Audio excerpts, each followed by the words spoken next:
Matt, it seemed to boil down to a second half where you really couldn't stop them defensively. What did you see? Yeah, same thing. They got after us quite a bit. Way too many explosive plays, and we know that explosive plays lead to points. And then offensively, just didn't do a good enough job when we got in the red zone scoring touchdowns. How about Baker Mayfield? And of course they have Mike Evans, but Chris Godwin today was like unstoppable. Was there something about the coverage they were taking advantage of? Yeah, they found all the holes in the defense, and give them credit. And they protected well up front and gave Baker time, and they ripped us apart. How about your performance offensively? How did you see that, Matt? Pretty inconsistent. I thought, we moved the ball pretty well, I thought, at times, especially in between the 20s. Unfortunately, you got to score touchdowns in this league, especially on a day when they're having success offensively. If you don't score enough points, you ain't going to win the game.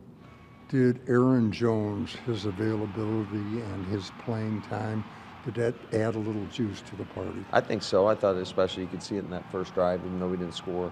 We followed it right back up. The defense got a turnover. That was big. But, yeah, I thought absolutely he's a playmaker. He's a leader of this football team.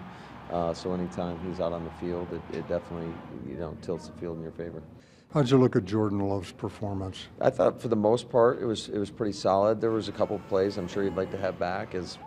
There's a couple calls I'd like to have back, and so it's a collective effort. It takes everybody.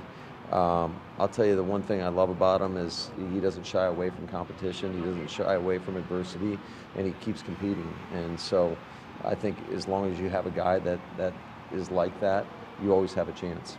Matt, a tough couple games here.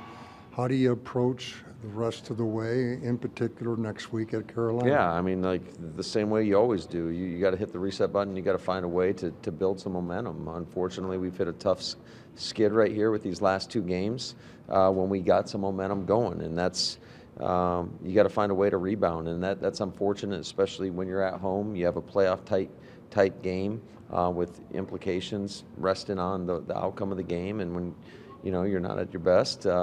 Again, give all the credit in the world to Tampa, not trying to take anything away from them, but I certainly think we can coach a hell of a lot better and play a lot better.